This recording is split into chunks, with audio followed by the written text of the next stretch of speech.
ஒன்றிய பாஜக அரசு கொண்டு வந்துள்ள புதிய தொலைத்தொடர்பு சட்டம் கருத்துரிமையை பறிக்கும் வகையில் அமைந்துள்ளதென திமுக எதிர்ப்பு தெரிவித்துள்ளது.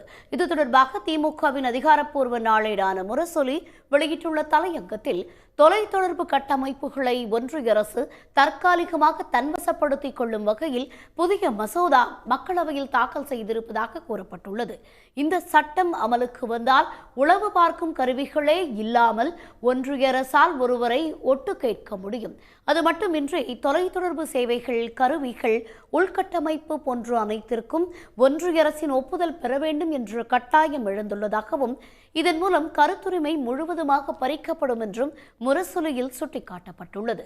பல்வேறு பகுதிகளிலிருந்தும் பலதரப்பட்ட மக்களிடமிருந்தும் செய்திகளை சேகரித்து உலகம் முழுவதும் கொண்டு சேர்க்கும் ஊடகத்தை கட்டுப்படுத்த நினைப்பது நாட்டின் வெளிப்படைத்தன்மைக்கு மிகப்பெரிய சவாலாக அமையும் என்றும் இந்த மசோதா மக்களின் அடிப்படை உரிமையை கேள்விக்குறியாக்க பார்ப்பதாகவும் அச்சம் தெரிவிக்கப்பட்டுள்ளது.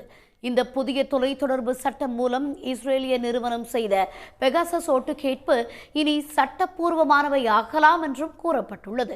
மணிப்பூர், ஜம்மு காஷ்மீரில் நடத்தப்பட்டது போன்ற இணைய முடக்கத்தை இனி எந்த மாநிலத்திலும் இந்த சட்டம் மூலம் சட்டப்பூர்வமாக செய்யலாம் என்றும் முரசொலி நாளிதழில் சுட்டிக்காட்டப்பட்டுள்ளது. உடனுக்குடன் செய்திகளை தெரிந்து கொள்ள சன் நியூஸ் பெல் ஐகானை கிளிக் பண்ணுங்க.